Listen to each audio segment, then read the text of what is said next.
बंदी छोड़ सतगुरु रामपाल जी भगवान की जय हो। परमपिता परमेश्वर सारी सृष्टि के रचनहार, कुल मालिक, असंख्य ब्रह्मांडों के रचयिता परमपिता परमेश्वर सतगुरु रामपाल जी भगवान के चरण कमल में मुझ पवन दास का कोटि कोटि दंडोत प्रणाम। और आप सभी भाई बहनों को सत साहिब। पुण्यात्माओं, दया परमपिता परमेश्वर जी की जो आज 19 अक्टूबर 2021 दिन के 2 बजे आप और हम सभी भाई बहन सोशल मीडिया फेसबुक पर लाइव हैं। और आज दिन में अचानक से एक पीला पर्चा सतलोक आश्रम मैनेजमेंट हरियाणा वालों की तरफ से आया, जिसमें आर्य समाजियों के गुरुकुल झज्जर का और संत रामपाल जी महाराज जी के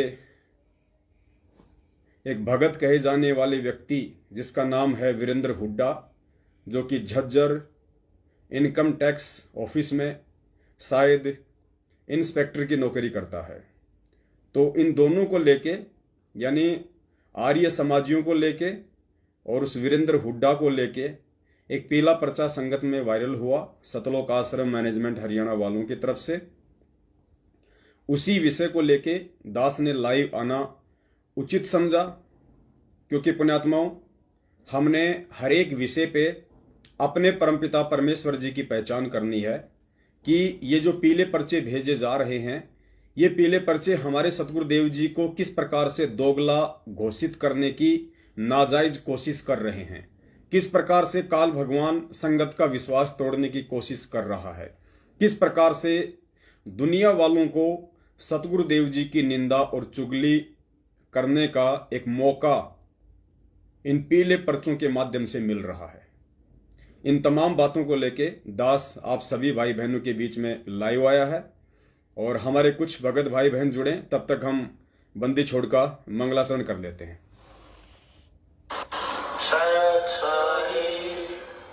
बंदी छोड़ कबीर साहिब की जय। बंदी छोड़ गरीबदास जी महाराज की जय। स्वामी रामदेवानंद जी महाराज की जय। बंदी छोड़ सतगुरु रामपाल जी महाराज की जय। सर्व संतों की जय, सर्व भक्तों की जय, धर्मी पुरुषों की जय, श्री काशी धाम की जय, श्री छुड़ानी धाम की जय, श्री करोटा धाम की जय।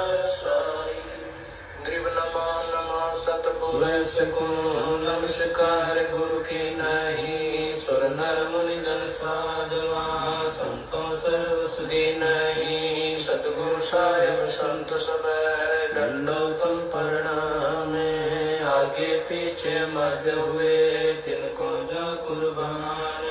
निराकार निर्विषम काल जाल भय भंजन, निर्लेपम निज नीरगुण अकल अनुप वे सोन गुण। सोम सुरति समापकम सकल समान निरत अम्बे परवाह था वार पार नहीं मत तुम ग्रीव जो सुमर सिद्ध होई। गणनायक गणता ना करो पारस पद परवाना आदि गणेश मनाओ। गणनायक देवन देवा चरण कमल लाओ। आदि अंत करो सेवा परम शक्ति संगीतम। रिद सिद्धाता सोई अविगत गुण अतीतम। सत्य पुरुष निर्मोही जगदम्बा जगदीश। मंगल रूप मुरारी तन मन हरखु शीशम। भक्ति मुक्ति भंडारी सुर नर मुनि जन त्यावे। ब्रह्मा विष्णु महेशा शेष सहस मुख गावे। पूजे आदि गणेशा इंद्र कुबेर सरीखा। वरुण धर्म राय जावे। समर्थ जीवन जी का मन इच्छा कर पावे। 33 कोटि अधारा धाम शेष 88। उतरे भव जल पारा कट है उनकी फांसी। 33 कोटि अधारा धाम शेष 88। उतरे भव जल पारा कट है उनकी फांसी।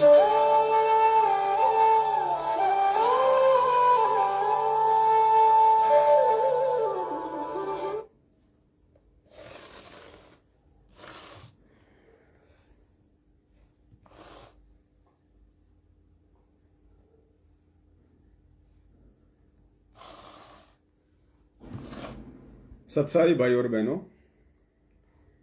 अभी आज दिन में एक छोटा सा पीला पर्चा सतलोक आश्रम मैनेजमेंट हरियाणा वालों की तरफ से आया। दास आपको एक बार पीला पर्चा पढ़ के सुना देता है। ये एक पीला पर्चा है। आज 19 अक्टूबर 2021 को दास के पास में तकरीबन 12 बजे के आसपास आया था।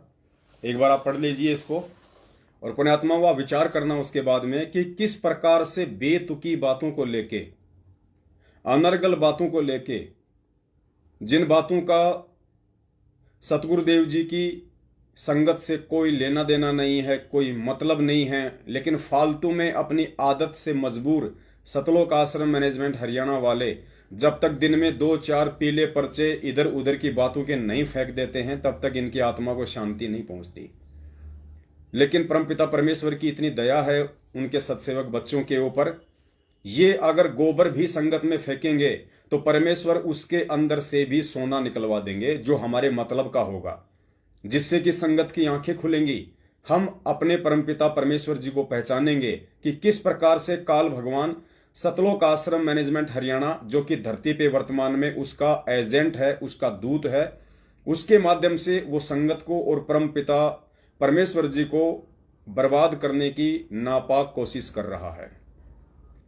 और पुण्यात्माओं, जब तक हम इस सत भक्ति मार्ग पे फूक फूक के कदम नहीं रखेंगे, हम प्रत्येक पॉइंट पे जब तक विचार करके नहीं चलेंगे पूज्य गुरुदेव जी के तत्व ज्ञान आधार से, पुण्यात्माओं, हम लाख जन्म भी सतलोक नहीं जा पाएंगे। हर बार काल भगवान हमें इसी प्रकार से यहाँ पे फांस लेता है अपनी सूक्ष्म चाल में। तो आपने हर एक चीज को बड़ी बारीकी से सुनना है और फिर उसका निष्कर्ष निकालना है। तो सबसे पहले पीला पर्चा दास आपको पढ़ा रहा है। सत साहेब जय हो बंदी छोड़ की, सतगुरुदेव जी की जय। दिनांक 19 अक्टूबर 2021 यानी आज सभी भक्त आत्माओं से प्रार्थना है कि आर्य समाज के गुरुकुल झज्जर के बारे में जो 2 ऑडियो 5 मिनट 44 सेकंड और 3 मिनट 58 सेकंड की हैं, इसे कोई भी भक्त आत्मा आगे शेयर ना करें। क्यों भाई? फिर वो तुमने ऑडियो वायरली क्यों की? जब भी उनको शेयर ही नहीं करना था आगे, तो वो ऑडियो तुम लोग वायरली क्यों करते हो? नोट, इस पीले पर्चे के संदेश को कोऑर्डिनेटर सिस्टम के अनुसार संगत तक भेजे। नीचे इनके मोबाइल नंबर है। अपने आत्माओं, कौन सी वो ऑडियो है जिस ऑडियो के विषय में आनन फानन में घबराते हुए सतलोक आश्रम मैनेजमेंट हरियाणा वालों को यह पीला पर्चा वायरल करना पड़ा कि उस ऑडियो को कोई भी व्यक्ति आगे वायरल ना करे। हम ज्यादा लंबा नहीं चलेंगे, शॉर्ट में चलेंगे, इसलिए आप जी समझने का प्रयास कीजिए। अब आपको दास वो ऑडियो सुना देता है, उस ऑडियो को आप जी ध्यान से सुन लेना। ये ऑडियो किस विषय पे है दास वो थोड़ा सा आपको बता देता है। इस ऑडियो में जो बातें हुई हैं वो ये हैं कि हरियाणा के झज्जर में आर्य समाज का जो गुरुकुल है और उस गुरुकुल के जो भी 3-4 जो मुख्य व्यक्ति हैं, मास्टर सतवीर वगैरह, ज्ञानवीर वगैरह, बलदेव वगैरह, आप सब जानते हैं। तो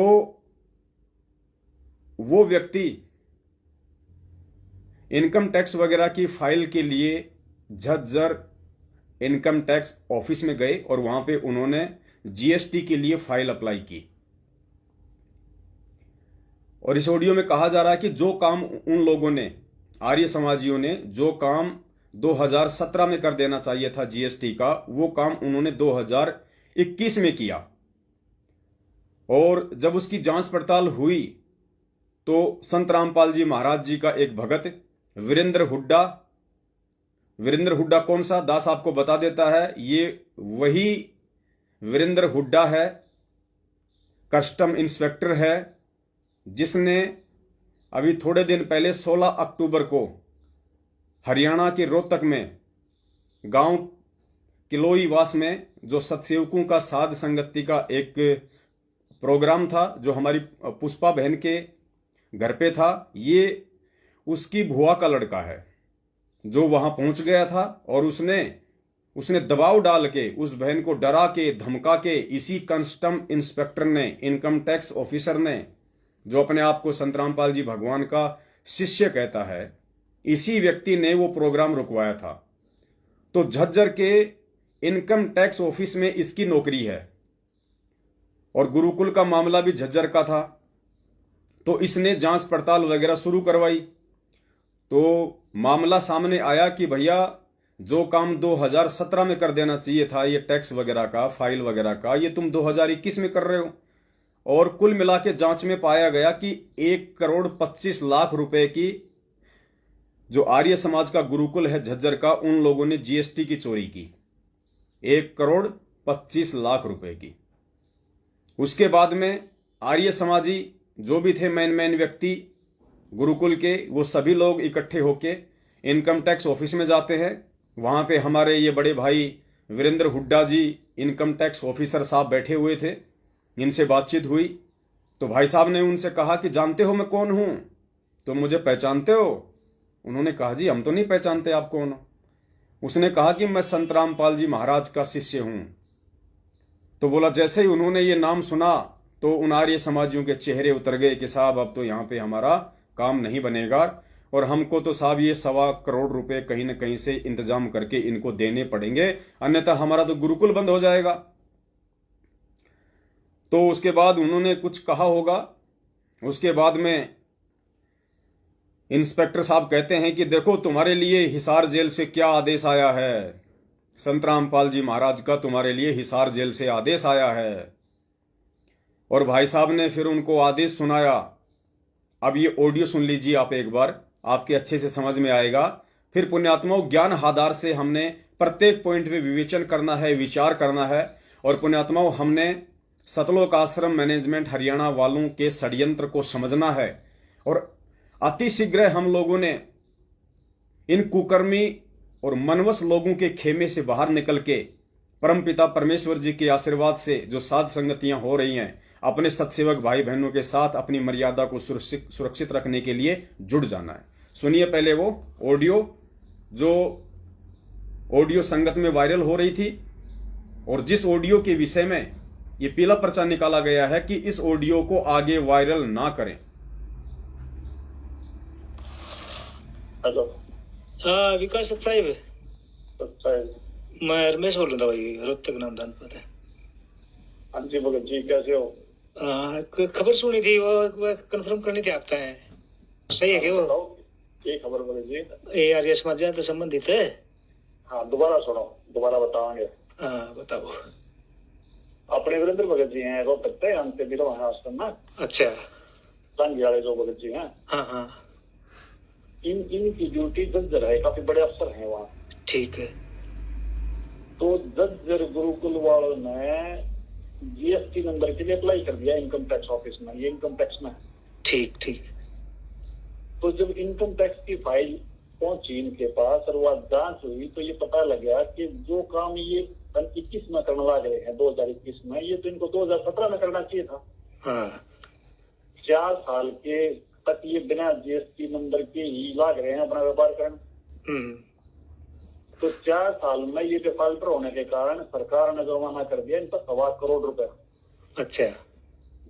और उस कार्यकारिणी के सदस्य कौन कौन है उनके नाम बता दूं। आचार्य विजयपाल, सत्यवीर शास्त्री, जिनके नाम आप रोज अखबार पढ़ा करते हैं। 2006 और 2013 के मुख्य दोषी आरोपी वह लोग।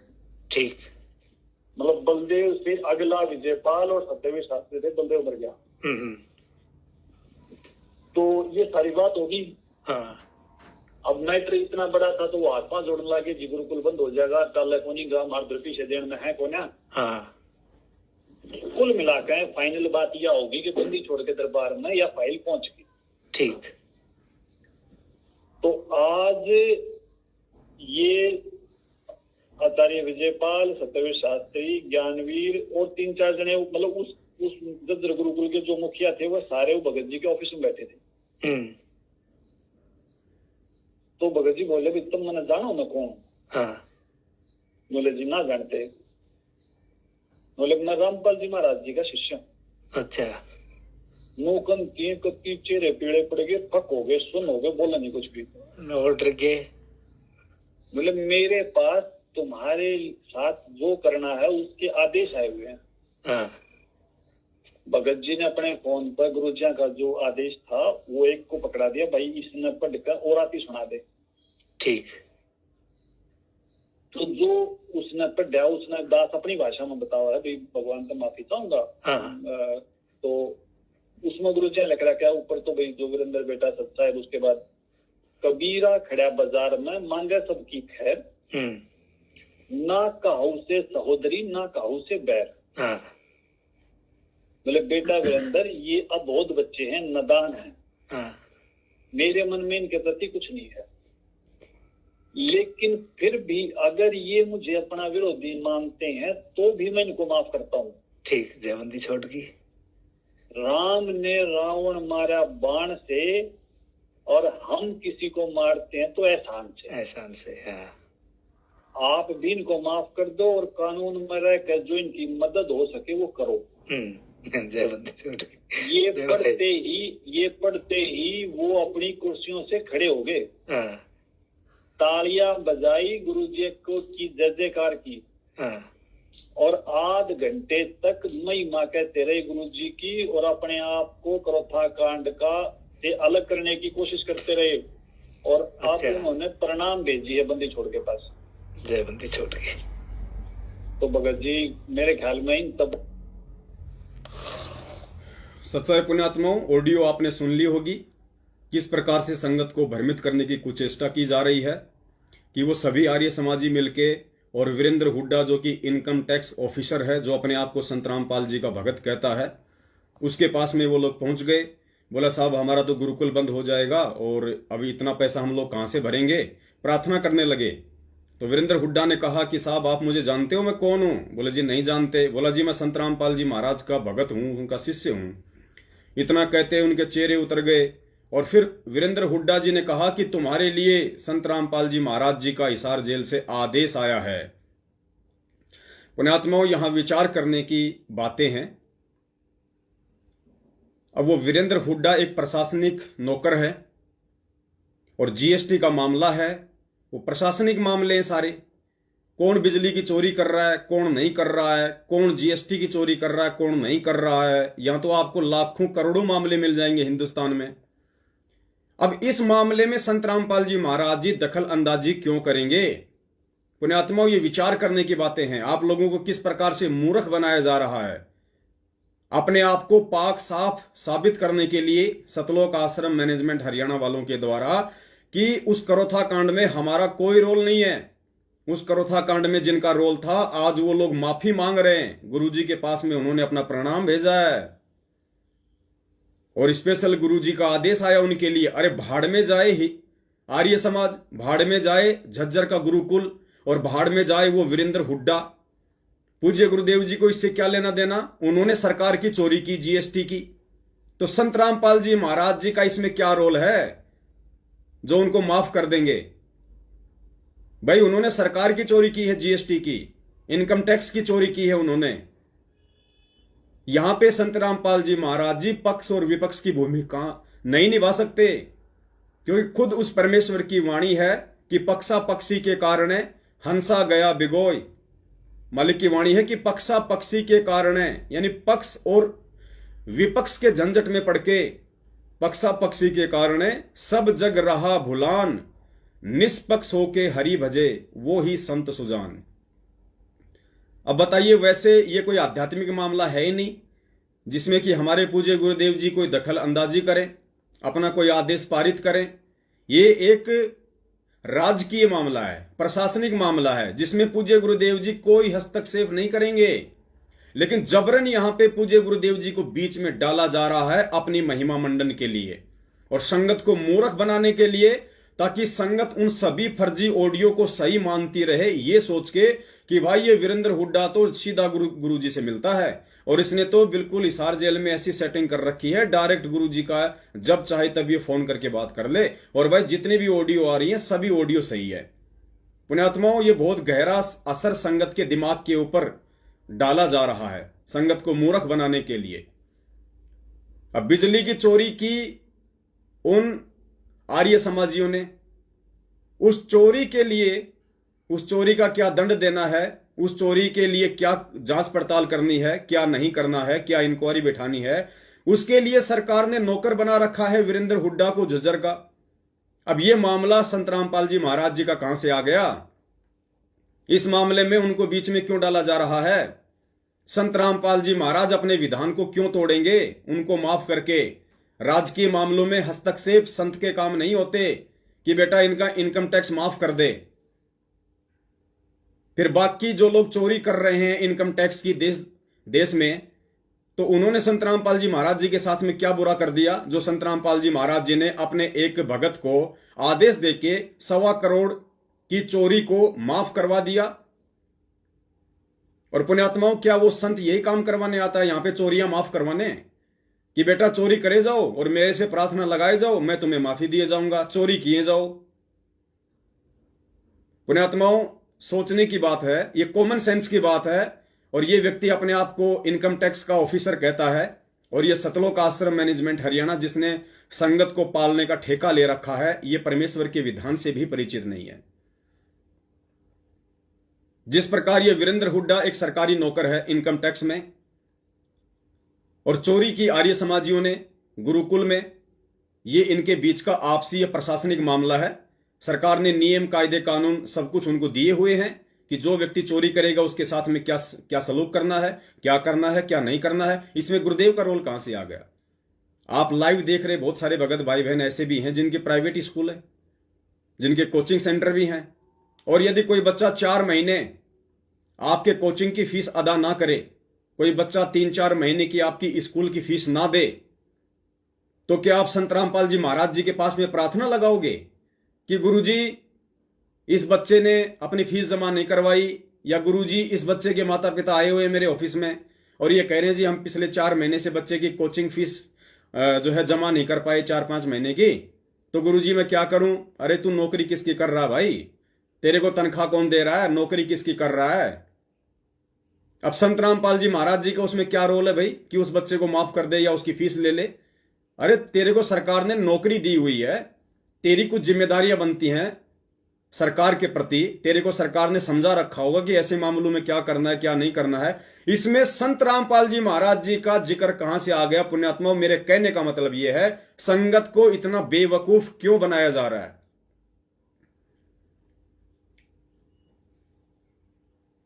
पुण्यात्मा, यही समझने की सबसे बड़ी बात है। हमारे परमपिता परमेश्वर जब इस पृथ्वी पे आते हैं तो एक नेक नागरिक की भूमिका निभाते हैं। एक नेक नागरिक की, एक आदर्श नागरिक की भूमिका भी वह कबीर परमात्मा स्वयं ही निभाता है। और एक नेक नागरिक कभी भी किसी का पक्ष या विपक्ष नहीं लेता। वो यही कहेगा भैया ये उनके और सरकार के बीच का मामला है, इसमें मैं क्या कर सकता हूं भला? अगर सभी आदमी इस प्रकार से चोरी करने लगे और सभी को यदि माफी मिलने लगी तो बताओ फिर तो सरकार डूब जाएगी। फिर सरकार विकास के कार्य कहां से करेगी? क्योंकि सरकार के पास जो पैसा होता है वो टैक्स का ही तो होता है। और ये लोग अगर 1-1 करोड़ रुपया टैक्स का चोरी करने लग गए तो सरकार आम जनता के लिए कहां से सुविधा देगी, कहां से विकास के कार्य करेगी? फिर तुम सरकार को दोष दोगे कि सरकार कुछ नहीं कर रही, सरकार विकास नहीं कर रही। तो संत रामपाल जी महाराज जी का आध्यात्मिक दृष्टि से इस प्रशासनिक मामले से कोई लेना देना नहीं है। लेकिन जबरदस्ती इन काल एजेंटों के द्वारा जो अपने आप को भगत घोषित किए बैठे हैं, आगे आपको बताएंगे पुण्यात्माओं ये कितने बड़े भगत हैं या फिर ये कितना बड़ा रिश्वतखोर आदमी है। इसकी औकात, इसका चरित्र आप लोगों के सामने दास रखेगा आज लाइव में। और उसके बाद आप जी विचार करना कि ऐसे काल एजेंटों के हाथों में आप भोली भाली संगत की डोर संभड़ाई हुई है, जो खुद भक्ति के 0% भी आसपास नहीं है, जो खुद इस परमात्मा के विधान से 0% भी परिचित नहीं है। ऐसे मनवस लोगों के हाथों में, ऐसे रिश्वतखोर लोगों के हाथों में आप उस परमेश्वर की संगत की डोर संभला रखी है। तो कहां ये जाएंगे और कहां पीछे पीछे आपको लेके जाएंगे, ये तो आप लोगों के विचार करने की बात है।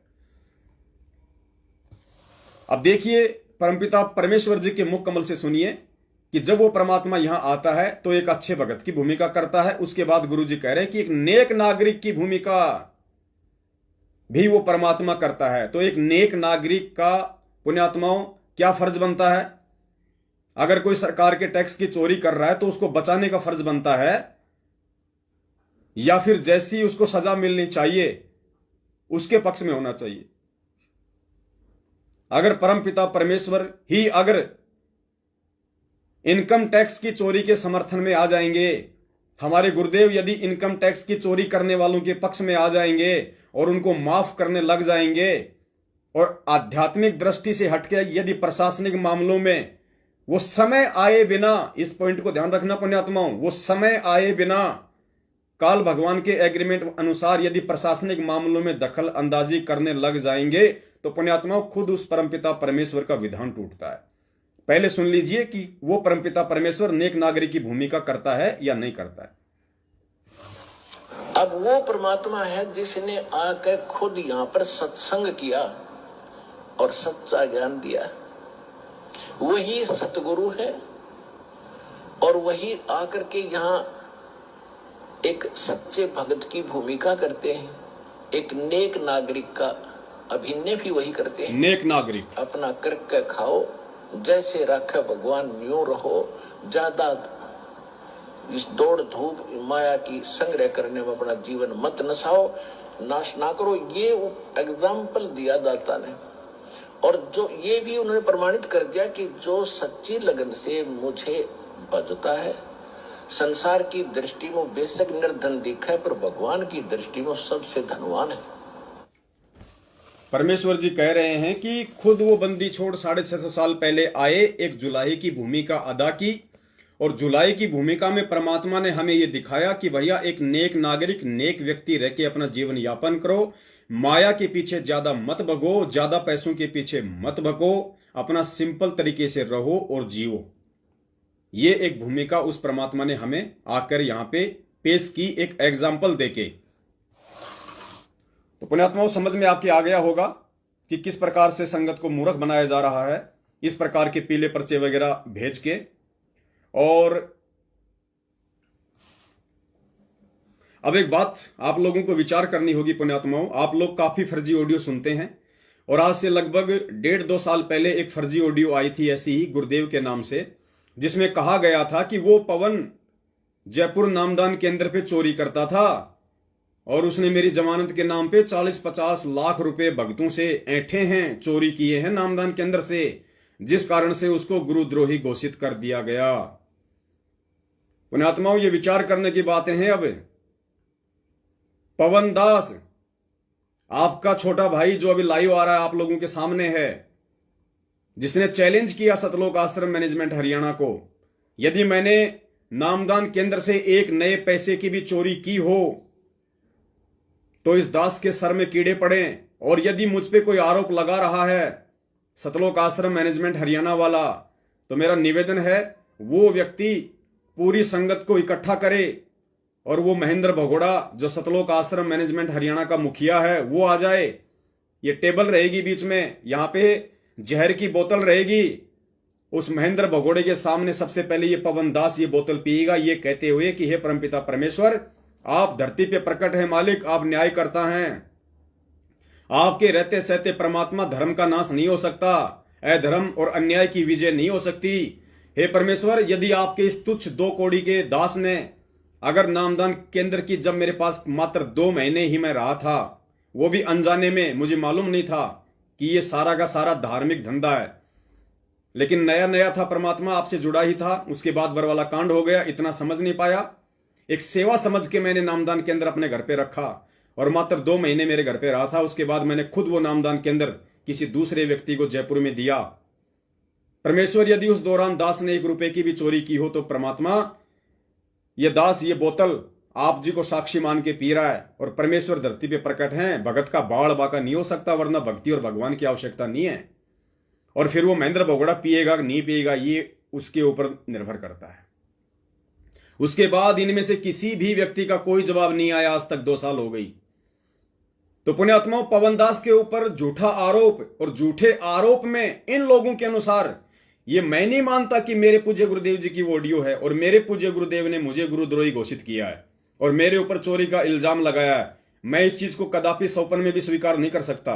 इन लोगों के अनुसार यदि गुरुदेव ने मुझे मात्र 40 लाख रुपए की चोरी के चलते और संगत से बेदखल कर दिया, मुझे गुरुद्रोही घोषित कर दिया, मेरी शकल तक जो देख लेगा उसका नाम खंड हो जाएगा, मुझे इतना बड़ा मतलब काल से भी बड़ा बना के मुझे पेश कर दिया गया कि पवन दास की शक्ल भी देख लोगे तो नामखंड हो जाएगा, यानी भगवान का नाम छोटा हो गया और पवन दास की शक्ल भगवान के नाम से भी बड़ी हो गई। जो पवन दास की शक्ल देखते ही भगवान का नाम ही फूट जाएगा। तो पुण्यात्मा, पवन दास की मात्र 40 लाख रुपए की चोरी, और उस चोरी के चलते उसको गुरुद्रोही संगत से बेदखल कर दिया। और इन लोगों के अनुसार वही परमात्मा इनकम टैक्स की चोरी, जीएसटी की चोरी करने वाला आर्य समाजी गुरुकुल झज्जर 1.25 करोड़ रुपए की चोरी, यानी पवन दास की तो 40 लाख की चोरी और आर्य समाजियों की 1.25 करोड़ की चोरी, और उनको तो वो परमात्मा माफ कर रहा है, और पवन दास जो उसका बच्चा है, उसका भगत है, उसको गुरुद्रोही कर रहा है। पुण्यात्माओं, ये आपने विचार करना पड़ेगा कि आपके पूज्य गुरुदेव जी को किस प्रकार से दोगला घोषित किया जा रहा है, आपके परमात्मा को किस प्रकार से दोगला साबित किया जा रहा है। परमात्मा ना कभी दोगला काम करता है, ना दोगलापन उसके व्यवहार में, उसके चरित्र में और उसके विधान में कहीं होता है। तो ये निर्णय तो आप भगत समाज ने करना है कि आप लोगों को ये काल भगवान के गधे किस दिशा में लेके जा रहे हैं, किस प्रकार से आप लोगों के साथ में छलबल किया जा रहा है, किस प्रकार से आप लोगों की भावनाओं के साथ में खेला जा रहा है। और धीरे धीरे इस तरह की हरकतों के चलते एक दिन ऐसा आएगा, ऑटोमेटिक आपके अंदर ये दुर्भावनाएं पैदा हो जाएंगी कि यार क्या फायदा है इस भक्ति का, यार गुरुजी किसी स्टैंड पे टिकते ही नहीं है, गुरुजी कभी कुछ कर देते हैं, कभी कुछ कर देते हैं, कुछ समझ में नहीं आ रहा है, भक्ति चल रही है, एक ड्रामा चल रहा है। और यही साजिश है काल भगवान की कि आप लोगों को उस संत में दोष पैदा करके उससे दूर कर दिया जाए। लेकिन ये होगा नहीं, क्योंकि परमेश्वर ने अपने सत्सेवक बच्चों को इन पाखंडी लोगों के प्रत्येक पाखंड की पोल खोलने के लिए खड़ा कर रखा है। परमेश्वर कहते हैं तू डाल डाल तो मैं पात पात। ये काल के एजेंट ये कितनी भी साजिशें कर लें, कितनी भी कोशिशें कर लें उस परमेश्वर का नाम बदनाम करने की, उस परमेश्वर को दोगला घोषित करने की, लेकिन ना परमेश्वर का नाम कभी बदनाम होता है और ना ही परमेश्वर कभी दोगला होता है। परमेश्वर ने अपने सत्सेवक बच्चों को सेवा दी हुई है। अब पुण्यात्माओं, आगे चलते हैं। हम इस income tax officer Virendra Hooda ji के विषय में बात करते हैं, जो कि अपने आप को संत रामपाल जी महाराज का भगत कहता है। हालांकि इसके मुख से इस प्रकार के शब्द अच्छे नहीं लगते हैं। एक ऐसा व्यक्ति जो अपने आप को संत रामपाल जी महाराज जी का भगत भी कहता है, और जो व्यक्ति एक नंबर का रिश्वतखोर भी है। रिश्वतखोर और संत रामपाल जी महाराज जी का भगत आपस में 36 का आंकड़ा है। वैसे तो हमारी जो पुष्पा बहन है वो इससे 3 साल बड़ी है उम्र में, और ये पुष्पा बहन के बुआ जी का लड़का है, सगा बुआ का लड़का। और यही वो वीरेंद्र हुड्डा है जिसने 16 अक्टूबर को हरियाणा में जो साध संगति होने वाली थी, मैनेजमेंट का चमचा बनके इसने वहां जाके मान बढ़ाई के लिए उस बहन को डराया धमकाया। इससे 3 साल बड़ी उम्र में 3 वर्ष बड़ी। और वो ऑडियो आपने सुनी होगी, दास आपको फिर से सुनाएगा आज, अपनी बहन के साथ में किस प्रकार से बदतमीजी से बात कर रहा है, किस प्रकार से बदतमीजी से बात कर रहा है। और पुण्यात्मा, उसके बाद विचार करना, ऐसा व्यक्ति अपने घर में अपने माता पिता और अपने बाल बच्चों के साथ में किस प्रकार से व्यवहार करता होगा, और कितना उसको परमपिता परमेश्वर का ज्ञान है, कितनी उसमें सहनशीलता है, उसमें विवेक है। सबसे पहले पुण्यात्माओं, आपको परमपिता परमेश्वर जी का एक छोटा सा एक सत्संग है जिसमें परमात्मा बता रहे हैं कि वाणी से यानी भाषा से ही संत और असंत की पहचान होती है। भगत और अभगत की पहचान उसकी भाषा से होती है। परमात्मा ने गधे का और शेर का उदाहरण दिया कि यदि गधे के ऊपर शेर की खाल डाल दी जाए तो वो गधा शेर नहीं हो जाता। उसकी आवाज से अंततः मालूम पड़ जाता है कि वो शेर है या फिर वो गधा है। वो संगत में जबरन शेर बनने का प्रयास कर रहा है या संगत में जबरन उसे शेर बनाने का प्रयास किया जा रहा है, जबकि है वास्तव में वो गधा। सुनिए परमपिता परमेश्वर जी का ये सत्संग, उसके बाद फिर आगे बताएंगे इस व्यक्ति का वास्तव में जो प्रशासनिक जो चरित्र है और सामाजिक जो चरित्र है, वो दोनों चीजें आपके सामने रखेंगे। और पुण्यात्मा, उसके बाद में निर्णय आप लोगों ने करना है कि आप लोग भेड़ हैं या आप संत रामपाल जी महाराज जी के भगत हैं। आप लोगों ने अंधे होके चलना है इस भक्ति मार्ग पे, या संत रामपाल जी महाराज जी के तत्व ज्ञान रूपी टॉर्च का सहारा लेके चलना है। बोलो सतगुरुदेव की जय हो। तो संत और असंत की बोली से पता लगे।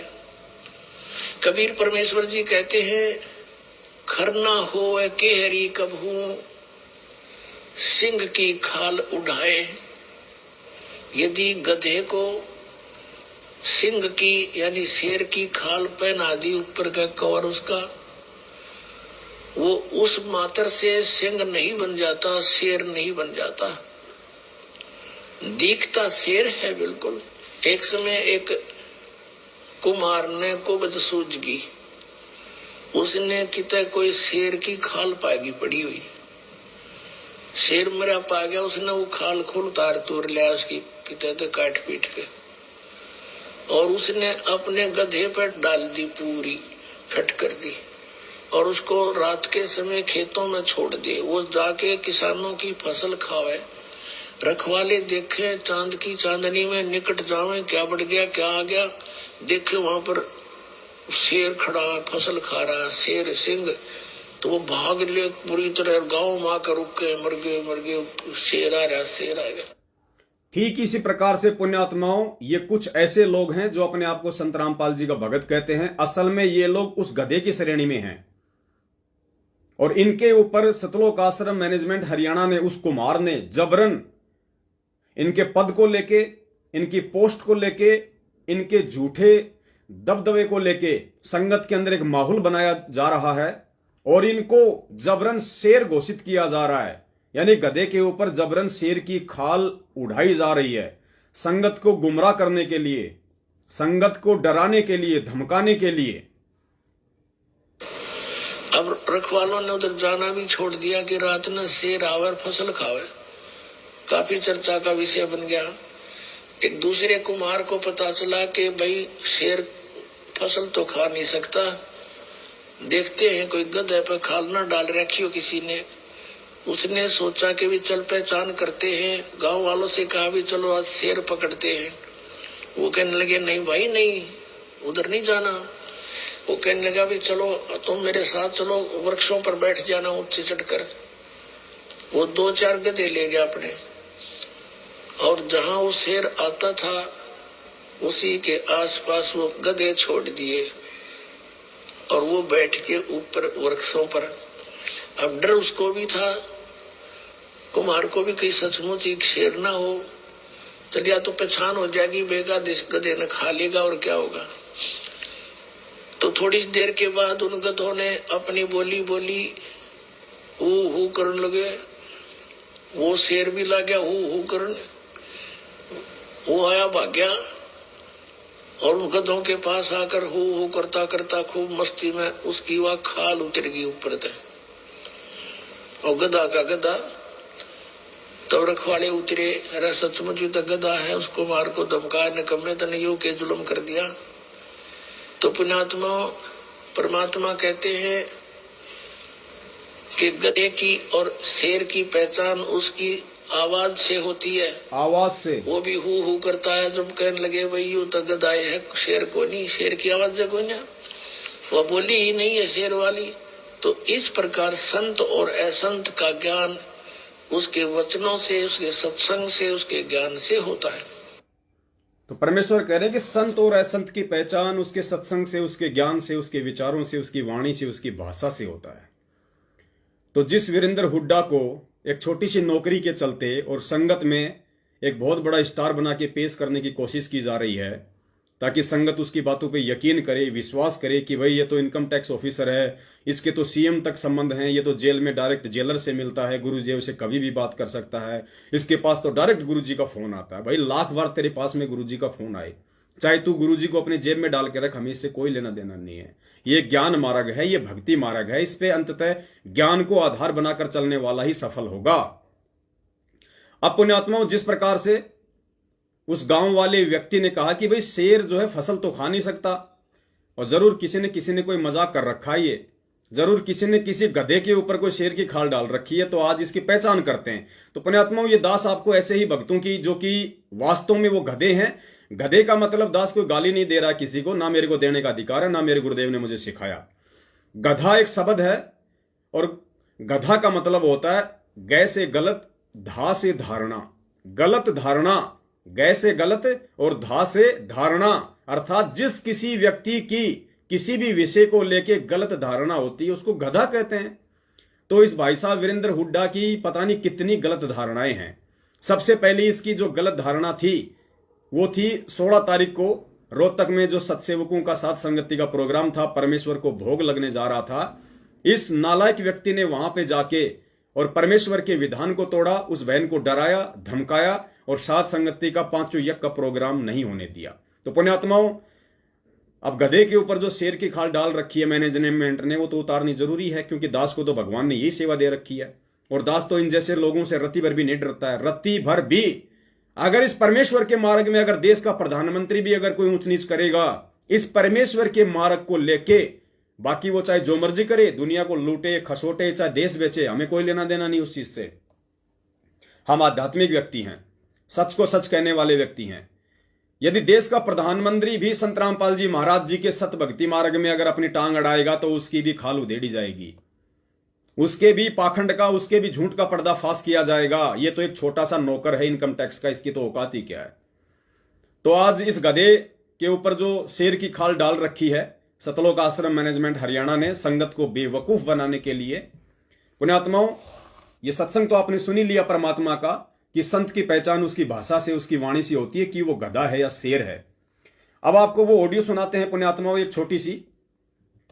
जब ये 16 तारीख को रोहतक में गया था सात संगति का प्रोग्राम रुकवाने के लिए और अपनी ही ममेरी बहन को, अपने ही मामा जी की लड़की को, पुष्पा हुड्डा को, जो कि उम्र में इससे 3 साल बड़ी है, उस बहन के साथ में इस व्यक्ति का किस प्रकार का व्यवहार था। जगत से भी गया गुजरा। जगत से, झुग्गी झोपड़ी में लोग नहीं रहते हैं, झुग्गी झोपड़ी में, और कोई वहां पे अगर चावल वगैरह बांटने के लिए आ जाए उन भिखारियों को,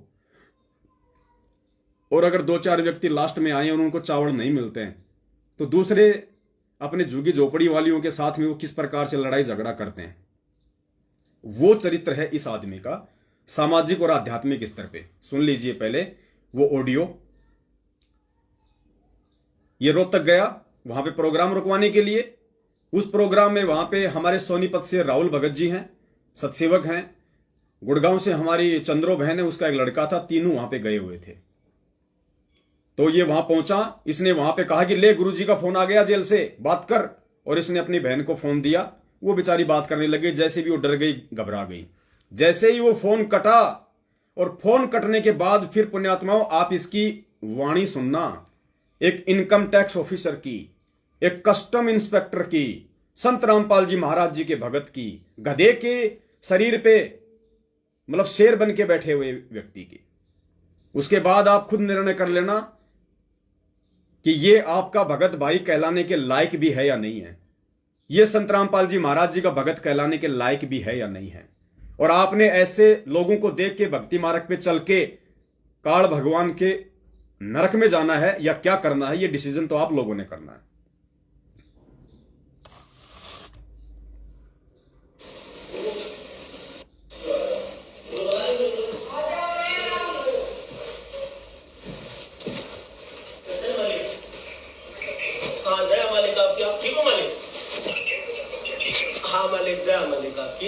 मालिक वो बहन है कलोई मेरी, मामा की लड़की है, और वह मालिक उसने वो गुरुद्रोहियों के संपर्क में आके और भी आ रहे हैं भगत यहाँ पे। हाँ मालिक, वो तो बात भी करी थी लेकिन वो तो मान गई थी। फिर और आ रहे हैं हाड़ा भगत 2-4, एक गुड़गांव से, एक सोनपत से है। तो ये इसमें फिर वो कर रहे थे। तो मालिक प्रार्थना थी एक बार दियो आशीर्वाद। मालिक बात करिए कर। हाँ ठीक है मालिक, स्पीकर हो सच्चा है परमात्मा। और ठीक हो आप? हाँ, मैं ये कह रही थी परमात्मा, मैं सत्संग घर पर साथ संगति करवा सकती हूँ।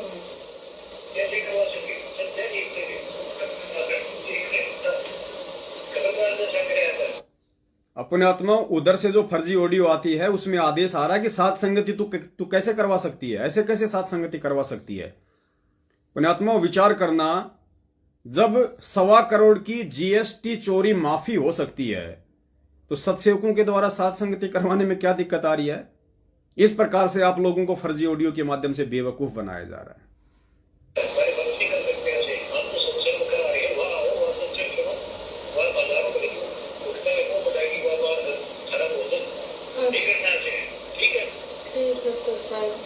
गलती हुई मालिक।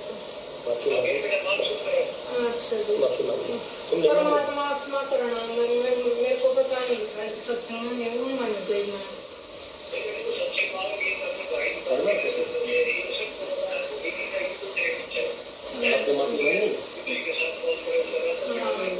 और दया करना परमात्मा सारे परिवार को और आपको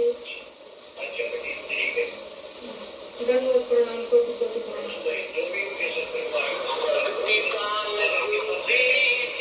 जी मालिक। हेलो बस मालिक जी, इसके पास ये है 2-4 भगत आकर है, इसको फिर दोबारा से भगत करते हैं। मालिक आपने दया करती मालिक।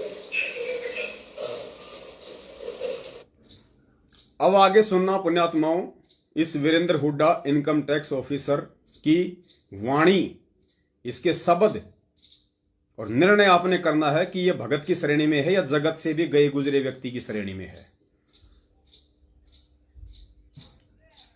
ध्यान से सुनना। अब जिस प्रकार से उस व्यक्ति ने गांव वालों को उस गधे की पहचान करवाई थी ना, जो बेचारे डरे हुए थे, फालतू में अपने खेतों में नहीं जा रहे थे कि नहीं भाई रात को शेर आता है और फसल खा जाता है, तो पहचान करवाने वाले ने सोचा यार गधा तो फसल खाता नहीं, जरूर किसी ने किसी गधे के ऊपर किसी ने कुमार ने शेर की खाल डाल रखी है। तो अब दास आपको ऐसे ही उस व्यक्ति की पहचान करवा रहा है जो कि गधे के ऊपर शेर की खाल डाली जा रही है। उसका जो पद है, उसकी जो पोस्ट है, उसका भय संगत को दिखाया जा रहा है, ताकि लोग, क्योंकि संगत तो मूर्ख है, मैनेजमेंट को पता है कि संगत मूर्ख है और संगत इस तरह के लोगों को देख के ज्यादा हमारे नजदीक आएगी, मूर्ख बनी रहेगी। लेकिन भैया खाल तो उतर के रहेगी और जो परमेश्वर के जो अच्छे बच्चे होंगे वो समझ जाएंगे। तो अब सुनना पुण्यात्माओं, इस व्यक्ति की वाणी, किस प्रकार से ये व्यक्ति अपनी ही संगत वाले भाई बहनों के साथ में कैसा व्यवहार कर रहा है, किस प्रकार से उनको डांट रहा है, किस प्रकार से फटका रहा है। एक भगत के लक्षण तो छोड़िए, आम व्यक्ति के लक्षण भी नहीं है इसके अंदर। जो हमारी चंद्रो बहन और राहुल भगत जी वहां पे साध संगति के लिए गए हुए थे, किस प्रकार से उनको धमका रहा है, तोड़े निकल जाओ तोड़े, सुनो नहीं निकल जाओ तोड़े तोड़े। मतलब दास बोल रहा तो दास के भी दिमाग सुन हो रहा है।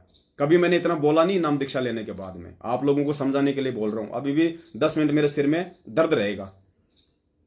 इस भाई साहब को सुनिए, इनकम टैक्स ऑफिसर को, जो अपने आप को संत रामपाल जी का भगत कहता है।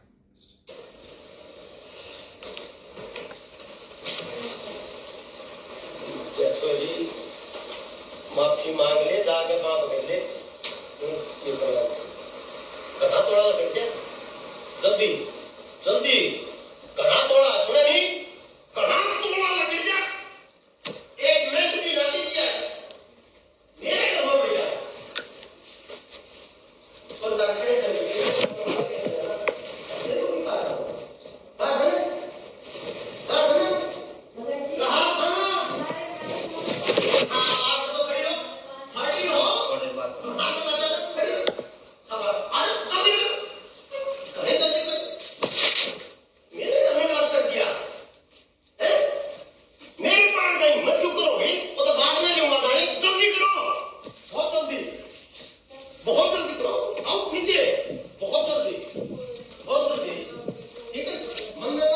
बहुत जल्दी करो।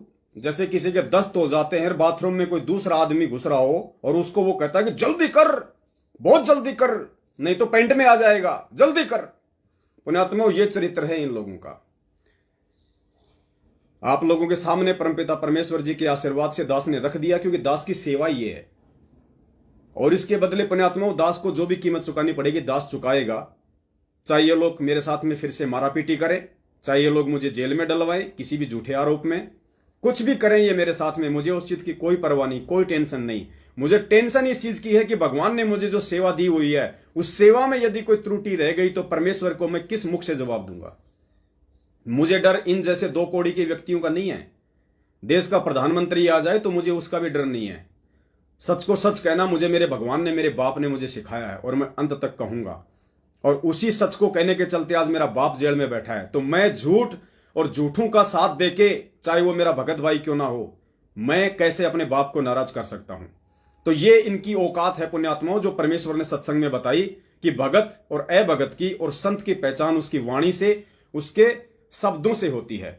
दूसरी बात पुण्यात्माओं, हमारे को पुष्पा बहन ने बताया कि मुझे मेरी भाभी ने बताया, यानी इस वीरेंद्र हुड्डा की पत्नी ने पुष्पा बहन को बताया कि हिंदुस्तान में ऐसा कोई स्टेट नहीं होगा जहां इसका प्लाट नहीं है। हिंदुस्तान में ऐसा कोई स्टेट नहीं होगा जहां संत रामपाल जी महाराज जी के इस नेक सुयोग्य भगत का, income tax officer Virendra Hooda का प्लाट ना हो। पुण्यात्माओं, दास के दिमाग में तुरंत वो बात खटक गई सुनते ही, क्योंकि मुझे बहन ने कहा था कि जब ये नौकरी लगा था तो इसके घर में खाने को दाने नहीं थे, पहनने को ढंग के कपड़े नहीं थे इसके पास में। और आज नौकरी लगने के बाद में इसने इतनी प्रॉपर्टी कर ली, इतनी प्रॉपर्टी कर ली जिसकी कोई हद नहीं है। गुरुदेव की शरण में आने के बाद ये 2 नंबर, ये रिश्वतखोरी, भ्रष्टाचारी और इनकम टैक्स ऑफिसर पुण्यात्मा, आप तो जानते हो वहां तो पैसों की खान है। वरना नेक नीति और ईमानदारी से चाहे आदमी जिला कलेक्टर क्यों ना बन जाए, वो अपना परिवार पाल सकता है। नेक नीति और ईमानदारी से यदि आप नौकरी करोगे तो भले आप जिला कलेक्टर क्यों ना हो, आप केवल अपना परिवार पाल सकते हो, आप 2-4 प्लाट भी नहीं खरीद सकते। तो जैसे ही मुझे बहन ने कहा, ये सारी बातें मुझे बताई कि भाई इतनी प्रॉपर्टी है, गिनती नहीं है, और हिंदुस्तान का ऐसा कोई स्टेट नहीं जहां इसका प्लाट ना हो। तो पुण्यात्मा, जैसे उस बहन ने ये बात मुझे कही तो मुझे तुरंत याद आ गया, क्योंकि 2015 में जब जयपुर में सतलोक आश्रम मैनेजमेंट हरियाणा वाले फर्जी नामदान केंद्र रखने के लिए आए, तो उस समय जयपुर का कोई भी व्यक्ति अपने घर पे नामदान केंद्र रखने को तैयार नहीं हो रहा था, सिवाय मुझ पवन दास के। ये सभी लोग डरे हुए थे, चाहे जयपुर का रामकिशोर वकील हो, चाहे एक लोकेंद्र राजपूत है बिजनेसमैन साहब, और आपका ये जयपुर वर्तमान नामदान केंद्र का संचालक ये प्रहलाद सारनामी। कोई भी व्यक्ति नामदान केंद्र नहीं रखना चाह रहा था। उनको डर था कि कहीं हम पकड़े ना जाएं, गुरुजी के ऊपर मुकदमे चल रहे हैं, ये और कहीं लेके जा रहे थे किसी दूसरे भगत के। हम सभी लोग साथ में थे। अंततः हम लोग जयपुर के सांगानेर में गए। सांगानेर में जयपुर का एयरपोर्ट है, वहां हम लोग गए, और जिस जगह पे ये लोग हमें लेके गए कि भैया एक हरियाणा से एक भगत है, नाम है वीरेंद्र हुड्डा, कस्टम इंस्पेक्टर, यही वीरेंद्र हुड्डा। और जयपुर के सांगानेर, जो कि एक पोर्स इलाका है, बहुत महंगा, आप यूं कह लीजिए जयपुर का सबसे महंगा इलाका है सांगानेर। वहां पे इस व्यक्ति की कम से कम दास आइडिया लगा रहा है पुण्यात्माओं, उस एरिया के अकॉर्डिंग 2 करोड़ की तो वहां पे इसकी जमीन है, और पूरी की पूरी इसने वहां पे बिल्डिंग ठोक रखी है, और वो रेंट पे दे रखी थी उस समय नशा मुक्ति केंद्र वालों को। ये आज से तकरीबन, ये 2015 की बात है, लगभग 6 साल हो गई। 6 साल पहले दास ने खुद अपनी आंखों से देखा है, जयपुर में तकरीबन 2 से ढाई करोड़ रुपए की तो इसकी कोठी है, 2 से ढाई करोड़ की, जयपुर के सांगानेर में। एक कस्टम इंस्पेक्टर नौकरी लग रहा, उस समय खाने को घर में दाने नहीं थे, पहनने को कपड़े नहीं थे। आज जयपुर में तो 2.5 करोड़ की उसकी कोठी है, रेंट पे दे रखी है नशा मुक्ति केंद्र वालों को। और जैसा कि इसकी बहन ने बताया, पुष्पा हुड्डा ने इसकी खुद की पत्नी से बातचीत करके कि भैया इसका व्यवहार तो हमारे साथ में ऐसा है जानवरों जैसा, ये हमारे साथ में व्यवहार करता है, इसको इतना अहंकार है, इतना इसको घमंड है अपने ऊपर। और जैसे मुझे बहन ने बताया कि भाई हिंदुस्तान में ऐसा कोई स्टेट नहीं जहां इसका प्लाट ना हो, तो तुरंत परमेश्वर ने दास को प्रेरणा की कि भाई बिल्कुल बहन सही कह रही है। क्योंकि दास ने खुद अपनी इन आंखों से 2015 में जयपुर के सांगानेर में, और साथ में सभी गए थे, जयपुर का रामकिशोर वकील, लोकेंद्र राजपूत, और ये आपका ये प्रहलाद सारनामी, वर्तमान जयपुर नामदान केंद्र वाला, हम सभी लोग गए थे वहां पे। और राजस्थान का स्टेट कोऑर्डिनेटर था साथ में प्रकाश माड़ी, और महेंद्र का जवाई यानी मंजू का पति भगोड़ा, संजय खानपुर वाला, ये सभी लोग थे हम साथ में। और इसकी कोठी पे गए थे हम वहां पे नामदान केंद्र रखने के लिए। और जिस व्यक्ति को आज संगत का मसीहा बना के पेश किया जा रहा है, वही व्यक्ति, इसी व्यक्ति ने उस समय उस अपनी कोठी पे नामदान केंद्र रखने से मना कर दिया, यानी नीचे जो नशा मुक्ति केंद्र चल रहा था उसको हटाने से मना कर दिया कि भैया मैं उसको नहीं हटा सकता वहां से किराए से। और आज वो व्यक्ति संगत का ठेकेदार बन रहा है। पुण्यात्माओं, ये है इनका चरित्र। परमेश्वर ने इन सब के नीचे से लेके ऊपर तक दास को सबकी जड़ें दिखा रखी है। इसलिए भगवान ने दास को निमित्त बनाया ताकि आप भाई बहनों की आंखें खोल सकूं कि इस भक्ति मार्ग में आने के बाद जहां हमारे परमपिता परमेश्वर जी कहते हैं, क्या कहते हैं कि साही इतना दीजिए जिसमें कुटुंब समाव, हम भी भूखे ना रहें साधु न भूखा जाए। पुण्यात्माओं, इस वाणी को तो इन्होंने जमीन में अपने पैरों तले कुचल दिया और इस वाणी के अकॉर्डिंग, इस वाणी के विरुद्ध ये लोग आज मायाधारी मस्करे बन बैठे हैं। इनकी कोई मर्यादा नहीं है, ये कोई भगत नहीं है। सिर्फ गधे के ऊपर शेर की खाल डाल के आप लोगों को मूर्ख बनाया जा रहा है। और मैं अकेले इस वीरेंद्र हुड्डा की बात नहीं कर रहा, जितने भी सतलोक आश्रम मैनेजमेंट हरियाणा के मुख्य लोग हैं, चाहे गुरुजी का बेटा हो, गुरुजी की बेटी हो, जितने भी स्टेट कोऑर्डिनेटर हैं और फालतू के जो ये आपका वर्ल्ड कोऑर्डिनेटर देशराज, बसंत सैनी, कुरुक्षेत्र वाला पुरुषोत्तम सैनी, ये सब के सब गधे हैं, गधे। और इन गधों के ऊपर उस काल भगवान ने शेर की खाल डाल रखी है आप लोगों को डराए रखने के लिए। पुण्यात्माओं, इस ज्ञान आधार से सिर्फ उस खाल को उतारने की देर है, आपको इनका असली चरित्र और चेहरा दिखाई देने लगेगा। यह परमेश्वर का मार्ग है, इसमें डरने से काम नहीं चलेगा। अगर हमारे गुरुदेव भी यदि डर जाते और बैठ जाते चुपचाप, जैसे आज आप लोग हाथों में चूड़ियां पहन के बैठे हुए हो, तुम्हारी सवाल तक करने की हिम्मत नहीं होती, किसी से नामदान केंद्र वाले से कुछ पूछने की हिम्मत नहीं होती, अपने कोऑर्डिनेटर से गुरुजी के बयानों की कॉपी तक मांगने की 7 साल से तुम्हारी हिम्मत नहीं हो रही, क्या करोगे तुम सतलोक जाके? तुम्हारे जैसे चापलूस और नामर्दों की जरूरत नहीं है वहां पे। परमेश्वर को सच्चे हीरे चाहिए, सच्चे हीरे। ये कच्चे हीरों की आवश्यकता नहीं है परमात्मा को। और यही परीक्षा चल रही है और रोग एक दिन सिर पे हाथ रख के रह जाओगे यहीं पे। परमात्मा जबरदस्ती किसी के नीचे हाथ नहीं देगा। ये जितने भी लोग हैं ये तो अपने कर्म भोगेंगे। जो आज शेर बने बैठे हैं, जो आप आज अपने पद का दुरुपयोग कर रहे हैं, संगत को मूर्ख बना रहे हैं, सच्चाई से संगत को कोसों दूर रखे हुए हैं। पुण्यात्माओं, रोएंगे वो लोग भी जो परमेश्वर के ज्ञान को आधार ना बना के और इन झूठे व्यक्तियों का ही साथ देने में लगे हुए हैं। और वो संगत जो भक्ति भी कर रही है और डर के अपने घरों में बैठी हुई है, सच का साथ नहीं दे रही, सच को सच नहीं कह रही, अपने इन तमाम कर्मों की सजा उन संगत वालों को भी भुगतनी पड़ेगी। यह परमेश्वर का विधान है। गुरुदेव ने बताया कि चोर चोरी करने जा रहा है, अगर रास्ते में उसने किसी को टॉर्च दे के सहयोग कर दिया और जब चोर पकड़ा जाएगा तो नाम टॉर्च वाले का भी आएगा, सजा उसको भी मिलेगी क्योंकि उसने उसका सहयोग किया। तो आज आप संगत वाले जो ज्योति पाठ और दान का पैसा देके इनके फर्जी आश्रमों में हाजिरी लगा के इन कोऑर्डिनेटरों की हाँ में हाँ मिला के सच को सच ना कह के जो तुम परमेश्वर के विधान को तोड़ रहे हो, आने वाले समय में पुण्यात्माओं यही अपने कर्मों का भोग भोगना पड़ेगा। दास की विनती है, अभी समय है। कहते हैं सुबह का भटका हुआ शाम को घर आ जाए, वो भटका हुआ नहीं होता है। पुण्यात्माओं, यह भक्ति मार्ग है। और गरीबदास जी महाराज ने कहा था, सूली ऊपर सेज सुनो रे झुमकरा। सूली की सजा कैसे दी जाती थी? गुरुदेव ने बताया, एक भाले जैसा नोकीला 6 फुट का डंडा होता है, लोहे का, भाले जैसा, ऊपर से नुकीला, और उसके ऊपर आदमी को गुदा के बल बैठा दिया जाता था और धीरे धीरे भाला उसके गुदा बल से निकल के पेट को चीरता हुआ, खोपड़ी को चीरता हुआ यहां से निकलता था।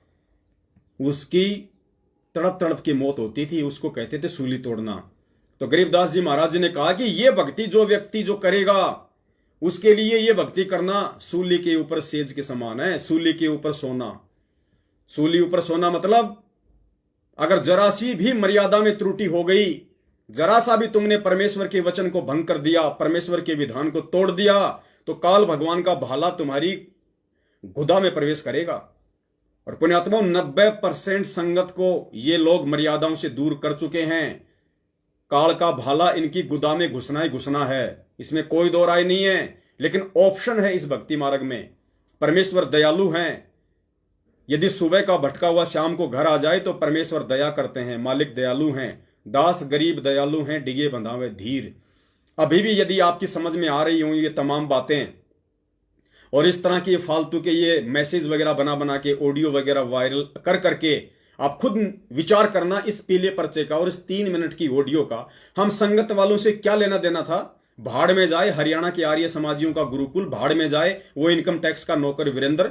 हाँ, संगत वालों को इससे क्या लेना देना और क्या हमारे परमपिता परमेश्वर को लेना देना जो बीच में टांग अड़ाएंगे कि उनका 1.25 करोड़ का वो अपने वो कानून में रह के उनका मतलब माफी कर। पुण्यात्मा, इन तमाम चीजों पे आपको विचार करना पड़ेगा, वरना ठीक है गुरुदेव कहते हैं बच्चा जैसी तूने भक्ति की है वैसा तो मैं दूंगा, ये मेरा विधान है कि धर्म तो दसके नहीं दसके तीनों लोग, लेकिन उसके बाद क्या दुर्गतियां होंगी गुरुदेव ने बताया कि ये भी तुम अच्छे से सोच लेना मेरे सत्संग सुन के।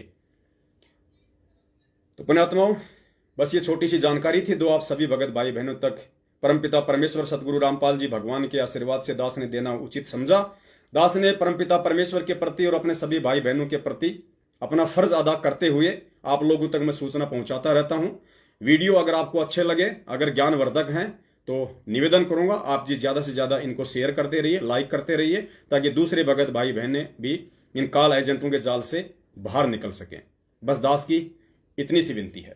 बंदी छोड़ सतगुरु रामपाल जी भगवान की जय हो। सत साहिब। जिसके सिर पर कृपा गुरु की वो दुख कैसे पाएगा। जिसके सिर पर कृपा गुरु की वो दुख कैसे पाएगा। नाम गुरु जी का जप लेगा, नाम गुरु जी का जप लेगा, जीवन सफल बनाएगा। जिसके सिर पर